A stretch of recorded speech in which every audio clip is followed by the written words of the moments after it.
লোকসভা ভোটের জন্য তৃতীয় দফায় ৭৫ জন প্রার্থীর নাম ঘোষণা করল বিজেপি। প্রার্থী ঘোষণা করা হয়েছে এই রাজ্যে ৭ আসনে, যার মধ্যে রয়েছে দার্জিলিং এর নাম। যদিও ৩ দফায় মোট ১৮১ জন প্রার্থীর নাম ঘোষণা করলেও দলের প্রধানমন্ত্রী পদপ্রার্থী নরেন্দ্র মোদীর আসনই এখনো ঠিক করে উঠতে পারল না বিজেপি। ইতিমধ্যে দার্জিলিং সহ পশ্চিমবঙ্গের সমস্ত আসনে বিজেপি প্রার্থীদের সমর্থনের কথা ঘোষণা করেছে গোর্খা জনমুক্তি মোর্চা। কিন্তু প্রার্থী কে হবেন তা ঘিরে চলছিল জল্পনা।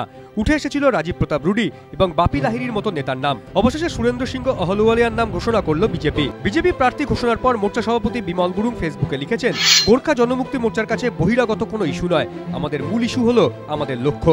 আমাদের বিশ্বাস একমাত্র বিজেপি আমাদের লক্ষ্য পূরণ করতে পারবে। অহলুওয়ালিয়ার মতো একজন বড় মাপের নেতাই আমাদের দাবিকে জোরালো গলায় তুলে ধরতে এবং সাফল্যের দিকে এগিয়ে নিয়ে যেতে পারবেন। তিনি সর্বদাই গোর্খাদের ভালোর কথা ভেবেছেন। দার্জিলিং ছাড়া রাজ্যের আরও ৬টি আসনে প্রার্থী ঘোষণা করেছে বিজেপি। আলিপুরদুয়ারে বিজেপি প্রার্থী বীরেন্দ্র ওরাও, মালদা দক্ষিণে বিজেপির হয়ে লড়বেন বিষ্ণুপদ রায়, বহরমপুরে লড়বেন দেবেশ অধিকারী, পুরুলিয়ায় বিকাশ বন্দ্যোপাধ্যায়, জয়নগরে বিপ্লব মণ্ডল, কাঁথিতে কমলেন্দু পাহাড়ি। দলের পরই লোকসভা ভোটের ময়দানে জোর কদমে নেমে পড়ছেন মমতা বন্দ্যোপাধ্যায়। এবার ২ দফায় মাঠে নামছেন তিনি। প্রথম দফায় কর্মী সভা, দ্বিতীয় দফায় জনসভা করবেন তৃণমূল নেত্রী। ১৮ তারিখ দক্ষিণ ২৪ পরগনার কৈলান থেকে কর্মী সভা শুরু করছেন মমতা। ওই দিন বিকেল ৪টেয় হবে সভা। এরপর বহরমপুর হয়ে উত্তরবঙ্গ সফর শুরু করার কথা তার। উত্তরবঙ্গের অধিকাংশ জেলায় কর্মী সভা করার কথা রয়েছে মমতার। ২৮শে মার্চ পর্যন্ত উত্তর ও দক্ষিণবঙ্গের বিভিন্ন জেলায় তিনি কর্মী সভা করবেন।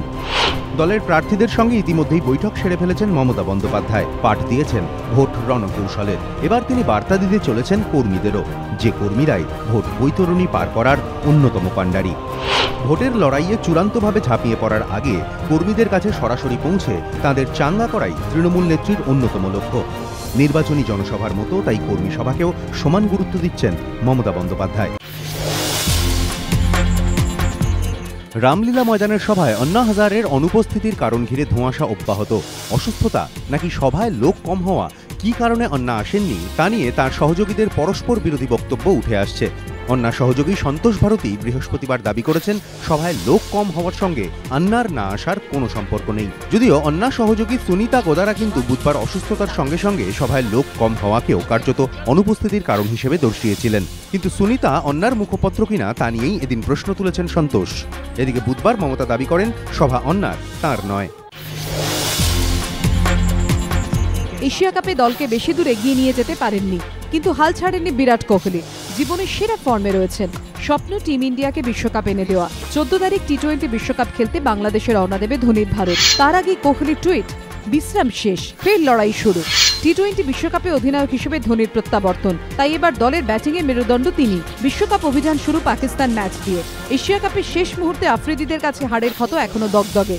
২১ তারিখের হাই ভোল্টেজ ম্যাচের কথা ভেবে তেতে রয়েছেন ধোনি থেকে সামি সকলেই।